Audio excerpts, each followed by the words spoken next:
Vous avez certainement entendu parler de l'activité que j'avais dans le judaïsme. Je menais une persécution effrénée contre l'Église de Dieu et je cherchais à la détruire.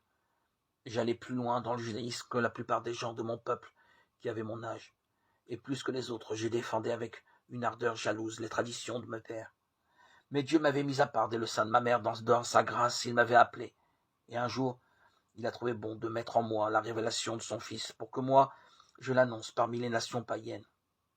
Aussitôt, sans prendre l'avis de personne, sans même monter à Jérusalem pour y rencontrer ceux qui étaient apôtres avant moi, je suis parti pour l'Arabie. De là, je suis revenu à Damas, puis, au bout de 3 ans, je suis monté à Jérusalem pour faire la connaissance de Pierre. Je suis resté 15 jours avec lui.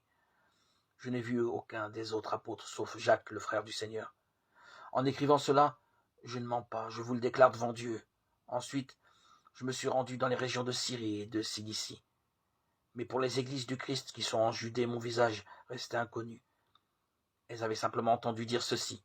L'homme qui nous persécutait naguère annonce aujourd'hui la foi qu'il cherchait alors à détruire. Et ces églises rendaient gloire à Dieu à mon sujet. Épître aux Galates, chapitre 1, verset 13-24. Paul est l'homme mis à part pour l'évangile. Dieu, dans sa grâce, l'a appelé, comme il m'a appelé, comme il nous a tous appelés. Gloire à Dieu au plus haut des cieux, et paix sur la terre aux hommes qu'il aime.